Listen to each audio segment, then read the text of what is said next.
It's me Sreebhama SB.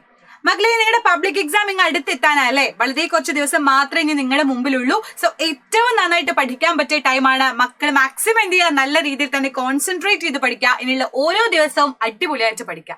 Okay, അപ്പൊ miss നിങ്ങളെ help ചെയ്യാൻ വേണ്ടിയിട്ടാണ് വന്നിട്ടുള്ളത്. നമ്മുടെ ഫൈബേഴ്സ് ആൻഡ് ഫാബ്രിക് എന്ന് പറയുന്ന ഒരു അടിപൊളി ചാപ്റ്റർ നിങ്ങൾക്ക് കെമിസ്ട്രിയിൽ പഠിക്കാനുണ്ട് അല്ലെ. നമ്മുടെ ബേസിക് സയൻസിലെ വളരെ ഇമ്പോർട്ടന്റ് ആയിട്ടുള്ള ഒരു ചാപ്റ്റർ ആണ്. ആ ഒരു ചാപ്റ്ററിലെ വളരെ ബേസ് ആയിട്ട് നമ്മൾ അറിഞ്ഞിരിക്കേണ്ട ഒരു കോണ്ടന്റ് ആണ് ഇന്ന് മിസ് ഡിസ്കസ് ചെയ്യുന്നത്. സോ നമുക്ക് നോക്കലേടെ മക്കളെ, ഏതാണ് എങ്ങനെയാണെന്ന് നോക്കാം അല്ലെ. നമ്മുടെ ഡെയിലി ലൈഫായിട്ട് ഒരുപാട് കണക്റ്റഡ് ആയിട്ടുള്ള ഒരു ചാപ്റ്റർ ആണ് ഈ ഫൈബേഴ്സ് ആൻഡ് ഫാബ്രിക്. നമ്മൾ യൂസ് ചെയ്യുന്ന പ്രൊഡക്റ്റുകളെ പറ്റിയിട്ടാണ് നമ്മൾ ഇതിൽ പഠിക്കുന്നത്. സോ ഇതിൽ ഏറ്റവും ആദ്യം നിങ്ങൾ അറിഞ്ഞിരിക്കേണ്ട ഒരു കാര്യമുണ്ട്. അതെന്താണ്, എങ്ങനെയാണെന്നുള്ള കാര്യം ഡീറ്റെയിൽ ആയി തന്നെ നമുക്ക് നോക്കാം. Okay, ready? അപ്പൊ നമ്മൾ എല്ലാവരും എവിടെ നോക്കി, നിങ്ങളുടെ ഫേവറേറ്റ് ആയിട്ടുള്ള രണ്ടുപേരും മിസ് വെച്ചിട്ടുണ്ട് അല്ലെ. നമ്മുടെ അനുപമ പരമേശ്വരൻ ഉണ്ട്, അതേപോലെ അപർണയുണ്ട്. അവരൊക്കെ ഇട്ട് നല്ല അടിപൊളി ഡ്രസ്സൊക്കെ ഇട്ട് വെൽ ഡ്രസ്ഡ് ആയിട്ടാണ് വന്നിട്ടുള്ളത് അല്ലെ. അപ്പൊ മിസ്സിന്റെ ഡ്രസ്സ് ഒക്കെ മിസ്സിന് ഭയങ്കര കംഫർട്ടബിൾ ആയിട്ടുള്ള ഡ്രസ്സാണ് മിസ് ഇട്ടിട്ടുള്ളത്. ഓരോരുത്തർക്കും ഓരോരോ ഇഷ്ടങ്ങളായിരിക്കും അല്ലെ. ചിലർക്ക് ചുരിദാർ ഇഷ്ടമായിരിക്കും, ചിലർക്ക് സാരി ഇഷ്ടമായിരിക്കും, ചിലർക്ക് ജീനും ടോപ്പും ആയിരിക്കും ഇഷ്ടം, ചിലർക്ക് കോട്ടൺ ടൈപ്പ് ഡ്രസ്സ് ആയിരിക്കും ഇഷ്ടം. ചിലർ എന്താണ്, നേരെ ചെന്ന് കടയിൽ ചെന്നാൽ കോട്ടൺ ഡ്രസ്സ് ഉണ്ടോ എന്ന് ചോദിക്കും. ചിലർക്ക് അങ്ങനെ ആയിരിക്കില്ല, ചിലർക്ക് ഇതാണ് പോളിമർ ആണ് അല്ലെ, സിൽക്കി ടൈപ്പ് ആയിട്ടുള്ളത്, പോളിമർ, അങ്ങനെ ഓരോരോ ഡിഫറെന്റ് ആയിട്ടുള്ള ഡ്രസ് മെറ്റീരിയൽസ് നമുക്കുണ്ട്. നമ്മളെല്ലാവരും ഡ്രസ്സ് ഇടാൻ ഇഷ്ടമുള്ള ആളുകളാണ് അല്ലെ. വെറൈറ്റി ഡ്രസ്സുകൾ ട്രൈ ചെയ്യുന്ന ആളുകളാണ് നമ്മൾ എല്ലാവരും അല്ലേടെ മക്കളെ. സോ ഏറ്റവും ബേസ് ആയിട്ട് നമ്മുടെ ഡ്രസ്സുകളുടെ കേസിൽ പോലും നമ്മൾ അറിഞ്ഞിരിക്കേണ്ട ഒരു കാര്യമുണ്ട്. ആ ഒരു കാര്യമാണ് ഈ ഒരു ചാപ്റ്ററിൽ ഏറ്റവും പ്രധാനപ്പെട്ട നമ്മൾ ബേസ് ആയിട്ട് അറിഞ്ഞിരിക്കേണ്ട കാര്യം. അപ്പൊ ഇത്രയും വെറൈറ്റി ആയിട്ടുള്ള ഡ്രസ്സുകളും കാര്യങ്ങളൊക്കെ ഇടണമെന്നുണ്ടെങ്കിൽ എങ്ങനെയാണ് ഈ ഡ്രസ്സുകൾ ഉണ്ടാക്കുന്നത്, എന്തെല്ലാമാണ് അതിന്റെ ബേസിക് കാര്യങ്ങൾ നമ്മൾ ഓഫ് കോഴ്സ് എന്ത് ചെയ്യണം, അറിഞ്ഞിരിക്കണം അല്ലേ. അപ്പൊ നോക്കി, ഒരുപാട് ഐറ്റംസ് ഉണ്ടെന്ന് മിസ് പറഞ്ഞത്. സിൽക്ക് ആയിട്ടുള്ളതുണ്ട് അല്ലെ, സിൽക്കി ഡ്രസ്സുകൾ ഉണ്ട്. നമ്മൾ ഓരോരോ കസവുകളൊക്കെ ചോദിച്ച് കല്യാണങ്ങൾക്കൊക്കെ വെഡിങ് ഫംഗ്ഷൻ ഒക്കെ നമ്മൾ എന്ത് സിൽക്ക്, കാഞ്ചീപുരം സിൽക്ക്, ആ സിൽക്ക് ഈ സിൽക്ക് പറഞ്ഞ് ഓരോന്ന് വാങ്ങിക്കും അല്ലെ. അതേപോലെ കോട്ടൺ ഉണ്ട്, പരുത്തി ഉണ്ട്. നമുക്ക് ഏറ്റവും കംഫർട്ടബിൾ ആയിട്ട് ഇടാൻ പറ്റിയതാണ് കോട്ടൺ ഡ്രസ്സുകൾ. വേനൽക്കാലൊക്കെ എല്ലാവരും ചോദിക്കുക, ഇതാണ് കുറച്ച് കോട്ടൺ ഡ്രസ്സ് എനിക്ക് കാണിച്ചു തരുമോ എന്ന് ചോദിക്കും ഇല്ലടാ. ഓക്കെ, അതേപോലെ കമ്പിളി ഉണ്ട്, വൂൾ ഉണ്ട് അല്ലെ. വൂൾ ടൈപ്പ് ആയിട്ടുള്ള കമ്പിളി നമ്മളെ പുതയ്ക്കാനൊക്കെ മെയിൻ ആയിട്ട് ബ്ലാങ്കറ്റുകളൊക്കെ യൂസ് ചെയ്യുമ്പോൾ കമ്പിളി ആയിരിക്കും യൂസ് ചെയ്യുക അല്ലെ. ദെൻ ജൂട്ട്, ചണമുണ്ട്. നമ്മുടെ ചാക്കുന്നൂലൊക്കെ നിങ്ങൾ കണ്ടിട്ടില്ലേ, ചാക്കുന്നൂലൊക്കെ ഉണ്ടാക്കിയിട്ടുള്ള എങ്ങനെയാണ്, ഈ ജൂട്ട് ചണം കൊണ്ടാണ്. സോ ഡിഫറെന്റ് ആയിട്ടുള്ള ഒരുപാട് മെറ്റീരിയൽസ് ഉണ്ട്. നമ്മുടെ ഡ്രസ്സുകൾ, നമ്മൾ യൂസ് ചെയ്യുന്ന ഡ്രസ്സുകൾ നിർമ്മിക്കാൻ ഉപയോഗിക്കുന്ന സാധനങ്ങളാണ് ഇവിടെ മിസ് വെച്ചിട്ടുള്ള ഈ സാധനങ്ങളൊക്കെ. Okay, ready? അപ്പൊ അതും മാത്രമാണോ?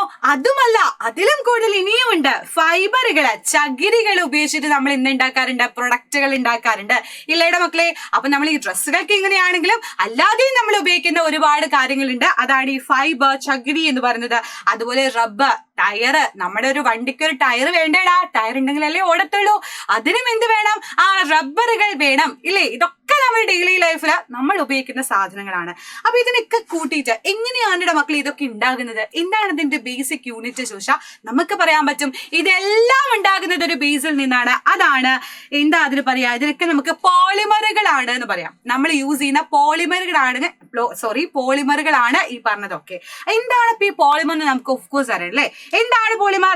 Many small units combine to form a large single unit is called polymer.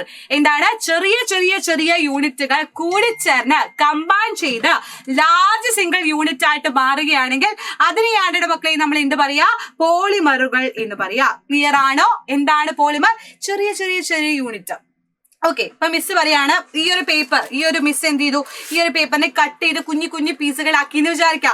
അതെല്ലാം കൂടെ കൂട്ടി വെച്ചാലാണ് മിസ്സിന് ഈ ഒരു പേപ്പർ കിട്ടുക അല്ലെ. അതുപോലെ സ്മോൾ യൂണിറ്റ് കമ്പൈൻ ചെയ്താൽ പരസ്പരം കൂടി ചേർന്നിട്ട് ഒരു വലിയൊരു യൂണിറ്റ് ആയിട്ട് മാറുകയാണെങ്കിൽ അതിനെ നമുക്ക് എന്ത് പറയാം, പോളിമറുകൾ എന്ന് പറയാം. നിരവധി ചെറിയ യൂണിറ്റുകൾ കൂടി ചേർന്ന പോളിമർ ഒരു വലിയ യൂണിറ്റ് ആയിട്ട് മാറുന്നു. ഇപ്പൊ ബിസിനസ് ഒക്കെ ചെയ്യുന്ന സമയത്ത് നിങ്ങൾ കണ്ടിട്ടില്ലേ, ഇപ്പൊ ഈ തുണികളുടെ ഒക്കെ തന്നെ ബിസിനസ് ചെറുകിട ആളുകൾ ഉണ്ടാവും, കച്ചവടക്കാര്. അതെല്ലാം എല്ലാം കൂടി വലുതാകുമ്പോഴാണ് നമ്മൾ പറയാ ഏറ്റവും വലിയ എന്താണ്, തുണിയുടെ വ്യാപാരം എന്ന് പറയാം അല്ലെ. അതുപോലെയാണ് ചെറിയ യൂണിറ്റുകൾ കൂടി ഏറ്റവും ലാസ്റ്റ് ഇങ്ങനെ എത്താ വലിയൊരു ബിസിനസ്സിലോട്ടാണ് അവരെത്തുക. അപ്പൊ അങ്ങനെ വലിയൊരു യൂണിറ്റ് ആയിട്ട് മാറുകയാണെങ്കിൽ, ചെറിയ യൂണിറ്റുകൾ കൂടി ചെന്ന് വലിയ യൂണിറ്റ് ആയിട്ട് മാറുമ്പോൾ അതിനെ നമുക്ക് എന്ത് പറയാം, പോളിമറുകൾ എന്ന് പറയാം. ഈ പറഞ്ഞ മിസ് പറഞ്ഞ എല്ലാ സാധനങ്ങളും എന്തിനാണ്, പോളിമറുകൾക്ക് എക്സാമ്പിളുകളാണ്. ഓക്കെ, അപ്പൊ പോളിമർ എന്ന വാക്കുണ്ടായിട്ടുള്ളത് പോളി ആൻഡ് മർ എന്ന രണ്ട് വേർഡ്സിൽ നിന്നാണ്, ഗ്രീക്ക് പദങ്ങളിൽ നിന്നാണ് വന്നിട്ടുള്ളത്. അതിനാൽ ഒരു പോളിമർ നിർമ്മിക്കുന്നതിന് നിരവധി ആവർത്തന യൂണിറ്റുകൾ ഉണ്ട്. നമ്മൾ ആവർത്തിച്ചാ പഠിക്കുക ഇല്ലേ. ഇപ്പൊ നിങ്ങൾ മിസ് പറയുന്നത് നിങ്ങൾ കേൾക്കുകയാണെങ്കിൽ റിപ്പീറ്റ് ചെയ്ത് മിസ്സിന്റെ വീഡിയോ നിങ്ങൾ കാണുകയാണെങ്കിൽ നിങ്ങൾക്ക് കൂടുതൽ തറവായിട്ട് പഠിക്കാൻ പറ്റും. അതുപോലെ ഈ ആവർത്തന യൂണിറ്റുകൾ എന്താണ്, ഇതുപോലെ ഓരോരോ യൂണിറ്റ് കൂടി ചേർന്നിട്ടാണ് പോളിമറുകൾ ഉണ്ടാകുന്നത്. സോ പോളിമർ എന്ന് പറയുന്നത് നിരവധി ആവർത്തന യൂണിറ്റുകൾ കൂടിച്ചേർന്നത് എന്നാണ് അതിന്റെ അർത്ഥം. ക്ലിയർ അല്ലേടാ? സെറ്റ് അല്ലേ? നമ്മളെല്ലാവരും മാലയ്ക്ക് ഇടുന്നല്ലേ? അപ്പൊ എങ്ങനെയാ ഈ മാല ഉണ്ടാക്കുക? ഓരോരോ മുത്തുകൾ ഇങ്ങനെ കോർത്ത് വന്നിട്ടാണ് നമ്മൾ മാല ഉണ്ടാക്കുക അല്ലെ. നല്ല അടിപൊളി മുത്തുമാല ഉണ്ടാക്കണമെങ്കിൽ ഓരോരോ ബീഡ്സും നമുക്ക് എന്താണ് കൂടിച്ചേർന്നാലാണ്. അതുപോലെയാണ് ഒരു പോളിമർ എന്ന് പറയുന്നത്. ചെറിയ ആളുകൾ കൂടിച്ചേർന്ന് വലിയ ആളുകളായിട്ട് മാറുകയാണെങ്കിൽ അതിനെ നമുക്ക് എന്ത് പറയാടാ?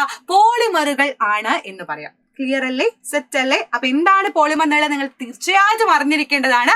ഈ ഒരു ചാപ്റ്ററിന്റെ പേര് തന്നെ നമുക്ക് ഫൈബർ ആൻഡ് പ്ലാസ്റ്റിക് അല്ലെ. അതിൽ ഏറ്റവും ഇമ്പോർട്ടന്റ് ആയിട്ട് അറിയേണ്ട കാര്യമാണ് എന്താണ് പോളിമർ എന്ന്. ഓക്കെ, അപ്പൊ ഈ പോളിമറിൽ ചെറിയ യൂണിറ്റുകൾ ഉണ്ടല്ലോ, കുഞ്ഞു മുത്തുമാലകളിൽ ചെറിയ മുത്തുകൾ ഉണ്ടല്ലോ. ആ മുത്തുമണികളെ നമുക്ക് എന്ത് പറയാ? എന്റെ മക്കളുടെ മുത്തുമണികൾ അല്ലെ, മിസ്സിന്റെ മുത്തുമണികൾക്ക് മനസ്സിലാവുന്നുണ്ടോ? അപ്പൊ എന്താണ് കുഞ്ഞിതായിട്ടുള്ള മുത്തുകൾ കൂടി ചേരുന്നതിനെ നമുക്ക് ആ കുഞ്ഞു മുത്തിനെ നമുക്ക് മോണോമറുകൾ എന്ന് പറയാം. ഓക്കെ, മോണോമർ അത് പോളിമറൈസേഷൻ ചെയ്തിട്ടാണ് ഈ പോളിമറുകൾ ഉണ്ടാകുന്നത്. കുഞ്ഞേ മുത്ത്, നമ്മുടെ മുത്തുമാലയിലെ മുത്തുകൾ ആലോചിക്കുക, ആ ബീഡ്സിനെ നമുക്ക് എന്ത് പറയാം? മോണോമറുകൾ എന്ന് പറയാം. അത്രയും കുഞ്ഞു മോണോമറുകൾ കൂടി ചേർന്ന് മുത്തുമാലകൾ കോർത്താണ് നമ്മൾ അടിപൊളിയായിട്ടുള്ള മുത്തുമാല ഇടുക ഇല്ലേ.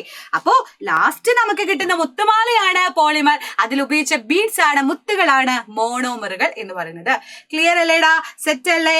അപ്പൊ നമ്മൾ പറഞ്ഞു ചെറിയ യൂണിറ്റുകളായിട്ടുള്ള മോണോമറുകൾ ഇങ്ങനെ കൂടി ചേർന്നിട്ടാണ് വലിയ പോളിമേഴ്സ് ഉണ്ടാകുന്നത് എന്ന് പറഞ്ഞു അല്ലെ. അപ്പൊ പോളിമേഴ്സിനെ അതിന്റെ ഫിസിക്കൽ അപ്പിയറൻസ് അനുസരിച്ച്, ഭൗതിക സ്വഭാവം അനുസരിച്ച് നമുക്ക് മൂന്നായിട്ട് കാറ്റഗറൈസ് ചെയ്യാം. അപ്പൊ മിസ്സിനെ നോക്കിയാൽ നിങ്ങൾക്ക് ഈസി ആയിട്ട് പറയാൻ പറ്റും മിസ്സിന്റെ ഫിസിക്കൽ അപ്പിയറൻസ് എന്താ, മിസ്സിന് ഇത്രയാണ് മുടി, മിസ്സിന്റെ കളർ ഇങ്ങനെയാണ്, അല്ലെങ്കിൽ മിസ്സിന്റെ ഡ്രസ് ഇങ്ങനെയാണ്, മിസ്സിന്റെ മൂക്ക് ഇങ്ങനെയാണ്, ഒക്കെ നിങ്ങൾ ഫിസിക്കൽ അപ്പിയറൻസ് നോക്കിയിട്ടാ പറയുന്നത് അല്ലെ. അതുപോലെ നമ്മുടെ പോളിമേഴ്സിനെ ഫിസിക്കൽ അപ്പിയറൻസ് നോക്കിയിട്ടാ മൂന്നായിട്ട് നമുക്ക് ക്ലാസിഫൈ ചെയ്യാം. ഏതൊക്കെയാണ് മക്കളെ? അത് ഫൈബർ, പ്ലാസ്റ്റിക്, റബ്ബർ എന്ന് പറഞ്ഞ മൂന്നായിട്ട് കാറ്റഗറൈസ് ചെയ്യാം. അതിൽ ഫൈബർ എന്ന് പറയുന്നത് എന്താണ്? മാനുഫാക്ചർ ഓഫ് സ്ട്രോങ് ത്രെഡുകൾ, നൂലുകൾ, നമ്മൾ സ്ട്രോങ് ആയിട്ടുള്ള നൂലുകൾ ഉണ്ടാക്കാൻ യൂസ് ചെയ്യുന്നതാണ് ഏതാ? ഫൈബറുകൾ എന്ന് പറയുന്നത് അല്ലെ. ഓക്കെ, അപ്പൊ ഫൈബറുകളൊക്കെ നമ്മൾ യൂസ് ചെയ്ത് നിങ്ങൾ ഓൾറെഡി ഡെയിലി ലൈഫിൽ യൂസ് ചെയ്യുന്ന കാര്യം കൊണ്ട് നിങ്ങൾക്ക് അത് കൂടുതലായിട്ട് പറയേണ്ട ആവശ്യമില്ല എന്ന് മിസ്സിന് അറിയാം. അപ്പൊ നിങ്ങൾക്ക് അത് ക്ലിയർ ആയിരിക്കും എന്നറിയാം. അപ്പൊ പ്ലാസ്റ്റിക്കുകളുടെ സ്പെഷ്യാലിറ്റി എന്താണ്? പ്ലാസ്റ്റിക്കുകൾ എത്ര കഴിഞ്ഞാലും പിന്നെയും നമുക്ക് റീയൂസ് ചെയ്ത് ഉണ്ടാക്കാൻ പറ്റും അല്ലെ. വീണ്ടും മോൾഡ് ചെയ്ത് ഡിഫറെന്റ് ഷേപ്പിൽ നമുക്ക് ഉണ്ടാക്കാം. ഇപ്പോ നമ്മൾ വലിച്ചെറിയുന്ന ഒരു പ്ലാസ്റ്റിക് ബോട്ടിൽ നിങ്ങൾ കുടുംബശ്രീ ചേച്ചിമാരോ അല്ലെങ്കിൽ വല്ലവരും വന്ന് കൊണ്ടുപോയി കഴിഞ്ഞാൽ അവരതിന്റെ ഫാക്ടറികൾ കൊണ്ട് റീസൈക്കിൾ ചെയ്ത് അടിപൊളിയായിട്ടുള്ള പുതിയ പ്രൊഡക്റ്റ് ആക്കിയിട്ട് മാറ്റും. ഇപ്പൊ നിങ്ങൾ വലിച്ചെറിഞ്ഞ ഒരു ചെരുപ്പാണ്, പ്ലാസ്റ്റിക് ചെരുപ്പാണെങ്കിൽ അത് കുറെ കഴിഞ്ഞ് അവര് റീമോൾഡ് ചെയ്ത് എന്താക്കി മാറ്റും? ചിലപ്പോൾ ബക്കറ്റ് ആക്കി മാറ്റും, ചിലപ്പോൾ വല്ല പൂച്ചട്ടി ആക്കി മാറ്റും. അപ്പൊ നിങ്ങൾ വിചാരിക്കും എങ്ങനെയാണിത് എന്നല്ലേ. അപ്പൊ അതിന്റെ ഒരു സ്പെഷ്യാലിറ്റി ആര് കാണിക്കുന്നുണ്ട്? പ്ലാസ്റ്റിക് കാണിക്കുന്നുണ്ട്. അത് മോൾഡ് ചെയ്യാൻ പറ്റും, മോൾഡഡ് ഇൻ ടു ഡിഫറെന്റ് ഷേപ്പുകളാക്കി അതിനെ മാറ്റാൻ പറ്റും. റെഡി. ആൻഡ് റബ്ബറുകൾ, എന്താ റബ്ബറിന്റെ സ്പെഷ്യാലിറ്റി? വലിച്ചു നീട്ടാൻ പറ്റും അല്ലെ. നമുക്ക് എത്ര വേണമെങ്കിലും ഇങ്ങനെ വലിച്ചു നീട്ടാം. റബ്ബർ ബാൻഡ് ഇങ്ങനെ നമ്മൾ വലിക്കും, ഇങ്ങനെ വലിച്ചു കളിക്കും നമ്മൾ അല്ലെ. സോ ഇലാസ്റ്റിക് പ്രോപ്പർട്ടി ഏറ്റവും കൂടുതൽ കാണിക്കുന്ന ആളുകളാണ് റബ്ബറുകൾ എന്ന് പറയുന്നത്. സോ പോളിമറുകളെ അവയുടെ ഭൗതിക സ്വഭാവത്തിന്റെ അടിസ്ഥാനത്തിൽ പ്രധാനമായിട്ടും മൂന്നായിട്ടാണ് കാറ്റഗറൈസ് ചെയ്തിട്ടുള്ളത്: ഫൈബർ, പ്ലാസ്റ്റിക്, റബ്ബർ. അതിൽ ഫൈബർ എന്ന് പറയുമ്പോൾ ബലമുള്ള നൂലുകൾ നിർമ്മിക്കാൻ, നമ്മുടെ ഡ്രസ്സിലൊക്കെ നല്ല കട്ടിയുള്ള നൂലുകൾ ചില സമയത്ത് വേണ്ടി വരും, അല്ലെങ്കിൽ ചെരുപ്പൊക്കെ തോന്നണമെങ്കിൽ കട്ടിയുള്ള നൂലുകൾ വേണ്ടും. അതിനൊക്കെ വേണ്ടിയിട്ട് എന്താണ് മക്കളെ യൂസ് ചെയ്യുന്നത്? ഫൈബറുകളാണ് യൂസ് ചെയ്യുന്നത് എന്ന് വേണമെങ്കിൽ നമുക്ക് പറയാം. ഓക്കെ, അപ്പൊ അതിന് ഏറ്റവും ഈസി ആയിട്ട് നമുക്ക് യൂസ് ചെയ്യാൻ പറ്റുന്ന സ്യൂട്ടബിൾ ആയിട്ടുള്ള ആളാണ് ഫൈബർ. ദെൻ വിവിധ രൂപത്തിൽ വാർത്തെടുക്കാൻ കഴിയുന്ന പോളിമറുകളെ നമ്മൾ എന്ത് പറയും? പ്ലാസ്റ്റിക്കുകൾ എന്ന് പറയും. പ്ലാസ്റ്റിക് ബോട്ടിൽസ് കണ്ടിട്ടുണ്ടാവും, പ്ലാസ്റ്റിക് ബക്കറ്റ് കണ്ടിട്ടുണ്ടാവും, ചപ്പൽസും എല്ലാം നിങ്ങൾ കണ്ടിട്ടുണ്ടാവും. സോ ഡിഫറെന്റ് ഷേപ്പിലാക്കി മാറ്റാൻ കഴിയുന്ന എന്താണ് പോളിമറുകളാണ് ആരെന്ന് പറഞ്ഞ പ്ലാസ്റ്റിക്. Then rubber. ഇലാസ്റ്റിക് സ്വഭാവം വലിച്ചിങ്ങനെ നീട്ടാനുള്ള കഴിവ് കാണിക്കുന്ന ആള്, ഇലാസ്റ്റികത കാണിക്കുന്ന ആൾ ആരാണ്? നമുക്ക് പറയാൻ പറ്റും റബ്ബറുകളാണെന്ന് പറയാൻ പറ്റും. സോ ക്ലിയർ അല്ലേ? ഏറ്റവും ബേസ് ആയിട്ട് അറിഞ്ഞിരിക്കേണ്ട കാര്യമാണ് എന്താണ് മോണോമർ. ചെറിയ മോണോമറുകൾ കൂടി ചേർന്നിട്ടാണ് എന്തുണ്ടാകുന്നത്? പോളിമേഴ്സ് ഉണ്ടാകുന്നത്. ആ പോളിമേഴ്സ് ഏതൊക്കെ ടൈപ്പുകളിലുണ്ട്? 3 ടൈപ്പ് ഉണ്ടെന്ന് മിസ് പറഞ്ഞു. അതുപോലെ അതിന്റെ സ്പെഷ്യാലിറ്റി മിസ് പറഞ്ഞിട്ടുണ്ട് അല്ലെ. സോ ഇത് പഠിച്ചു വെക്കാടെ മക്കളെ, വളരെ ഇമ്പോർട്ടന്റ് ആണ്. നിങ്ങൾ ഏറ്റവും ബേസ് ആയിട്ട് അറിഞ്ഞിരിക്കേണ്ട കാര്യമാണ്. ക്ലിയർ അല്ലേടെ മക്കളെ? സെറ്റ് അല്ലേ? സോ ഇതുപോലെയുള്ള അടിപൊളി വീഡിയോസ് ഇനിയും വരും. സോ മക്കൾ എന്ത് ചെയ്യുക? നമ്മുടെ ചാനലൊക്കെ സബ്സ്ക്രൈബ് ചെയ്യുക, അടിപൊളിയായിട്ട് ഉഷാറായിട്ടിരിക്കുക. ഇനിയുള്ള എല്ലാ വീഡിയോസും മക്കൾ എന്ത് ചെയ്യുക? ഷുവർ ആയിട്ട് വാച്ച് ചെയ്യുക കേട്ടോ. സോ അടുത്ത വീഡിയോ കാണാം മക്കളെ. അതുവരേക്കും ബൈ, സീ യു, ബൈ.